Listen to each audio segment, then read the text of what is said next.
Hello students, कैसे हैं आप सब लोग। मैं आप लोगों का मेंटर दोस्त एंड गाइड निमेशन हाजिर हूँ आप लोगों के सामने एक बहुत ही ज़्यादा रिक्वेस्टेड वीडियो के साथ में। जब से हमने ये सीरीज़ करनी स्टार्ट करी है कि एसीसीए कौन कौन से जॉब रोल्स के अंदर अप्लाई कर सकता है, तो हमें इनके शॉर्ट्स पे या लॉन्ग वीडियोस पे एक कमेंट बार बार देखने को मिला है, जो है कि सर क्या एसीसीए इन्वेस्टमेंट बैंकिंग की फील्ड में भी जॉब रोल्स के लिए अप्लाई कर सकते हैं। तो बच्चों, आज इसके बारे में थोड़ी बातचीत करते हैं। सबसे पहले इस मिथ को ख़त्म करते हैं। बिल्कुल बच्चों, एसीसीए जो हैं वो इन्वेस्टमेंट बैंकिंग की फील्ड में जॉब रोल्स के लिए अप्लाई कर सकते हैं।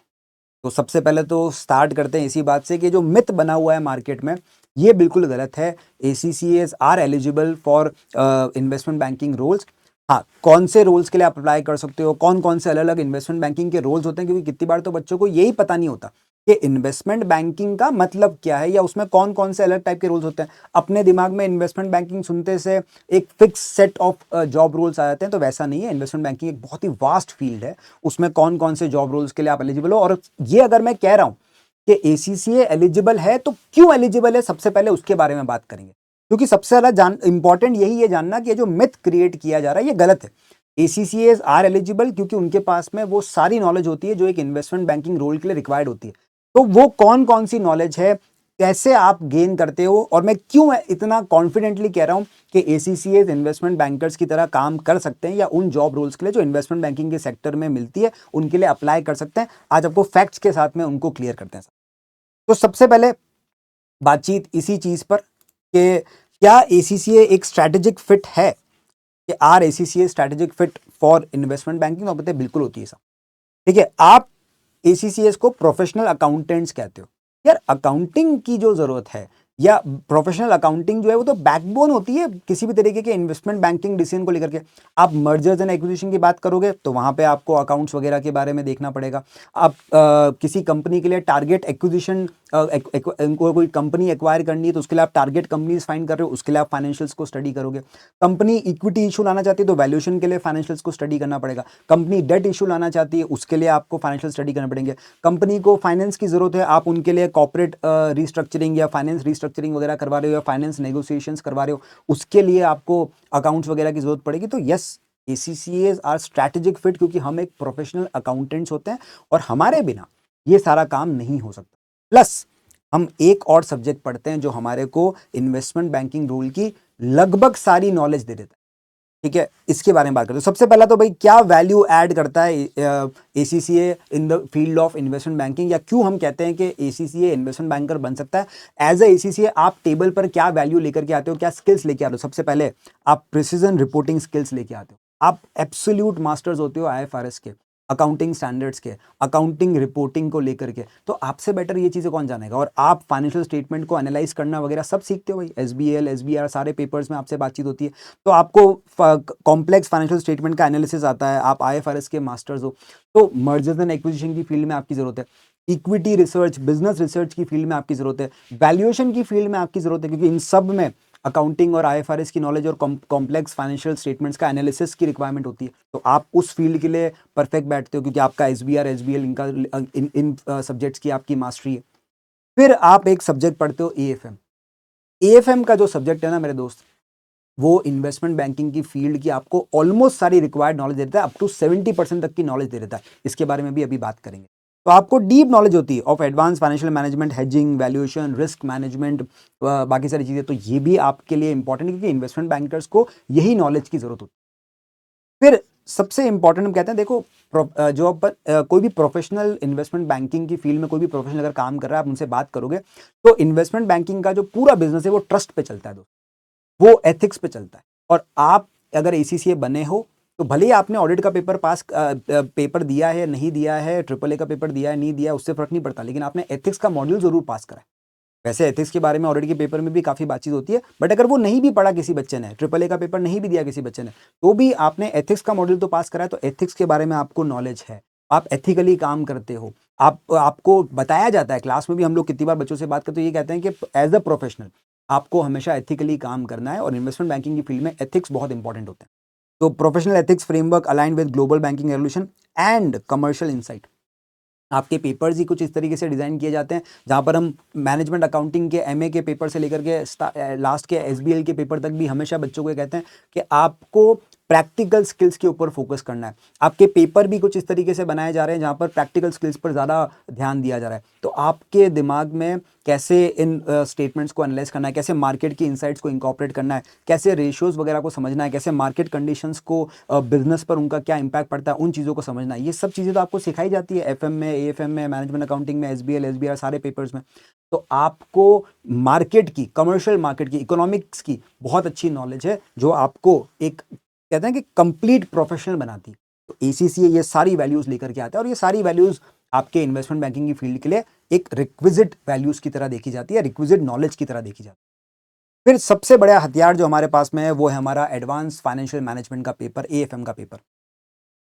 आप अगर ये चीज नोट करोगे कि इन्वेस्टमेंट बैंकिंग की फील्ड के लिए कौन कौन सी टॉपिक्स की नॉलेज चाहिए और आप अपने करिकुलम को कंपेयर करोगे तो आपको पता पड़ेगा up to 70% of your curriculum of AFM overlaps with the exact requirements of investment banking.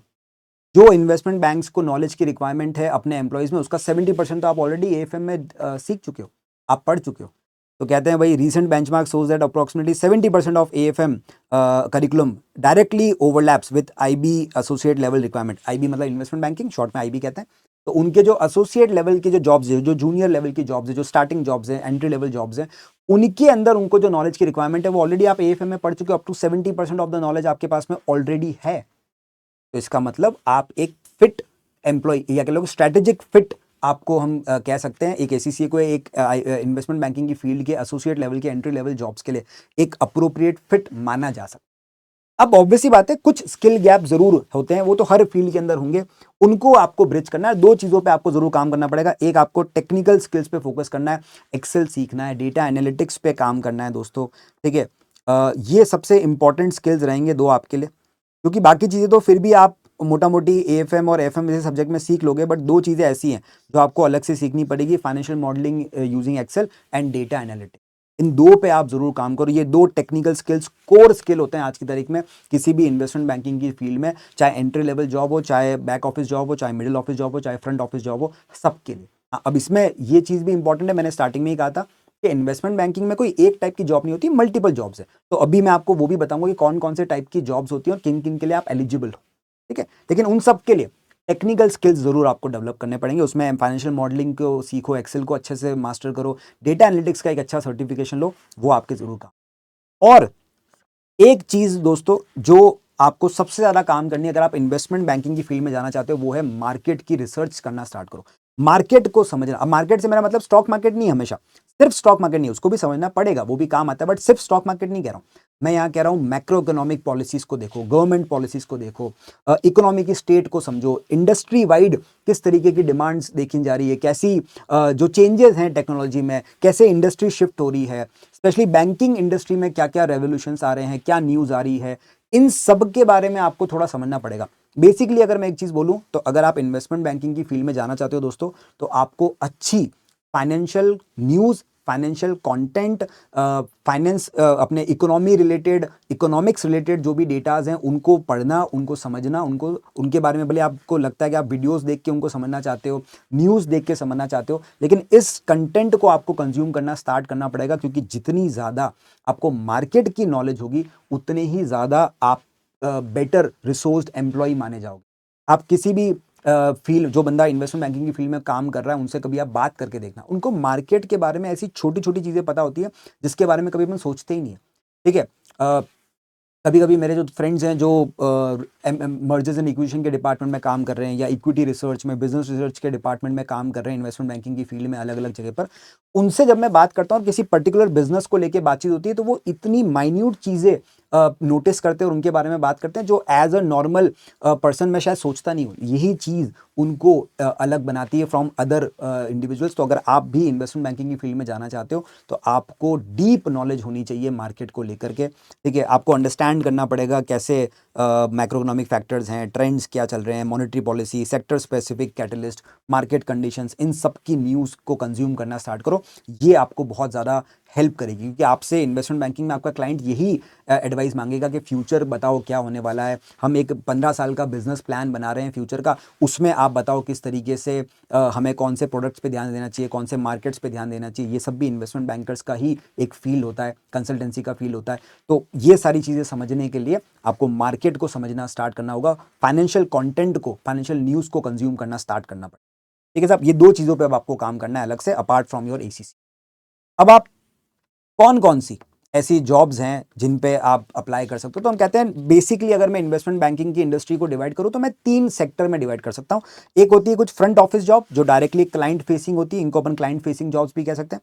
एक होती है मिडिल ऑफिस जॉब्स जो क्लाइंट फेसिंग तो नहीं है बट कंपनी के इंटरनल मैनेजमेंट्स को संभालने के लिए बहुत इंपॉर्टेंट होती है। और फिर होती है बैक ऑफिस जॉब जो इन दोनों को सपोर्ट करते हैं। अब इसमें सबके लिए आप एलिजिबल हो। अगर आप बैक ऑफिस में जाना चाहते हो तो आप अकाउंटिंग आपकी जो है वो हर कंपनी की बैकबोन होती है, तो आप ट्रेड सेटलमेंट्स में, फंड अकाउंटिंग में, क्लियरिंग ऑपरेशंस के अंदर, ट्रेजरी के अंदर, इनमें आप जा सकते हो। अगर आप मिडिल ऑफिस में जाना चाहते हो तो आपको रिस्क मैनेजमेंट या कंप्लायंस अश्योरेंस, ट्रेजरी के ऊपर जो high level of treasury management होता है उस पर जा सकते हो। प्रोडक्ट कंट्रोल पे, प्रोडक्ट लीड कहते हैं इसको, प्रोडक्ट मैनेजर्स कहते हैं, इन फील्ड्स में आप जा सकते हो।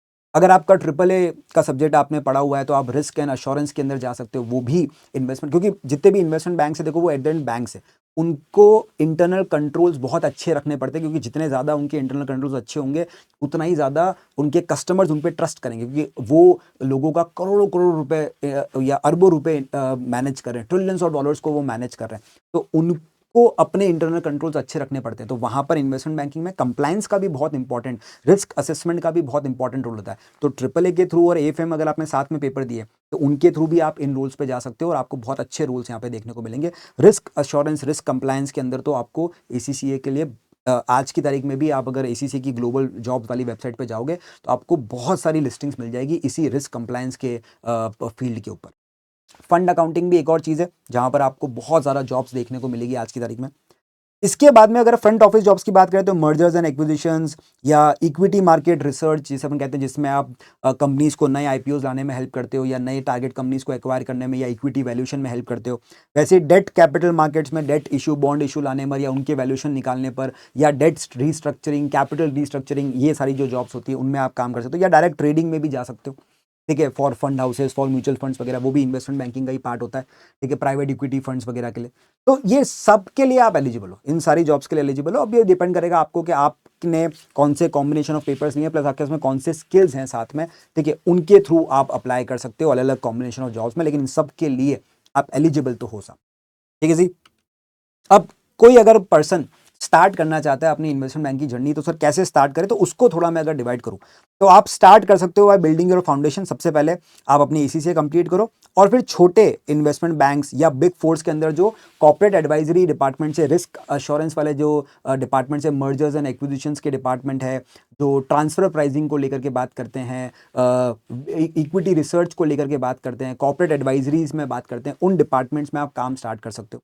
बाद में आप धीरे धीरे एक्सपीरियंस के साथ में पिवट कर सकते हो विद सम मेजर बैंक्स के अंदर, उनमें मिडिल ऑफिस में जाओ। इसके लिए आपको ऑब्वियसली बात है फाइनेंशियल मॉडलिंग, फाइनेंस की फील्ड की अच्छी नॉलेज होनी चाहिए, रिस्क कंप्लायंस की अच्छी नॉलेज होनी चाहिए। अगर आपने बिग फोर्स वगैरह इनमें रिस्क के डिपार्टमेंट में, रिस्क अश्योरेंस, रिस्क गवर्नेंस के डिपार्टमेंट में काम कर रखा है तो आप बहुत आसानी से मेजर बैंक्स के भी इंटरनल रिस्क मैनेजमेंट डिपार्टमेंट्स के अंदर बहुत आसानी से पिवट कर सकते हो। और फिर धीरे धीरे आप आगे जाकर के चाहो तो आप एक और पार्ट पे होता है कि अगर आप चाहो कि नहीं आपको फ्रंट ऑफिस में जाना है, मिडिल ऑफिस में जाना है, तो आप इन्हीं इनिशियल ईयर्स के अंदर आप equity research, junior equity research analyst, junior associate, इनकी तरह स्टार्ट कर सकते हो और फिर आप आगे जाकर के full fledged equity analyst, traders, investment advisers, उनकी तरह फिर आप काम कर सकते हो, ठीक है ना। तो स्टार्टिंग करने के लिए आप छोटे इन्वेस्टमेंट बैंक्स पे फोकस कर सकते हो या बिग फोर्स के या जो कंसल्टेंसी बिजनेसेस है उनके रिस्क अश्योरेंस डिपार्टमेंट्स पे या इक्विटी रिसर्च पे, मर्जर्स एंड एक्विजिशन डिपार्टमेंट्स में, इनमें आप फोकस कर सकते हो। ये आपको आगे जाकर के बड़े मेजर इन्वेस्टमेंट बैंक्स में आगे जाकर के विद एक्सपीरियंस ट्रांजिशन करने में बहुत ज़्यादा हेल्प कर, ठीक है साहब। चलिए, तो आई गेस आप इस वीडियो में मैंने आपको एक ओवरव्यू पूरी तरीके से देने की कोशिश की कि कैसे ACCA का करिकुलम आपको इन्वेस्टमेंट बैंकिंग की फील्ड में जॉब दिलाने के लिए बिल्कुल एप्ट है और कैसे ACCAs इन्वेस्टमेंट बैंकर की तरह काम करने के लिए बिल्कुल एलिजिबल है। तो ये जो मिथ है इसको आज अपन यहाँ पे बस्ट करते हैं पूरी तरीके से। और जो भी बच्चे इन्वेस्टमेंट बैंकिंग की फील्ड में जाना चाहते हैं आप आराम से ACCA कंप्लीट कीजिए। बस थोड़े से एक्स्ट्रा टेक्निकल स्किल्स पे आपको ध्यान देना पड़ेगा, थोड़ी सी मार्केट की नॉलेज आपको लेनी पड़ेगी। अगर आप उस पे थोड़ा सा अपना काम करेंगे तो आप पूरी तरीके से एलिजिबल हैं इन्वेस्टमेंट बैंकिंग की फील्ड में जॉब करने के लिए। ठीक है साहब, चलिए तो इस वीडियो के कमेंट्स में आप मुझे कमेंट करके बताएंगे कि और कौन से ऐसे जॉब रोल्स हैं जिनके बारे में आप ऐसे डिटेल्ड एनालिसिस चाहते हैं कि क्या ACCA ये पर्टिकुलर जॉब भी कर सकता है। तब तक के लिए बच्चों थैंक यू सो मच, मिलते हैं आपसे नेक्स्ट क्लास में।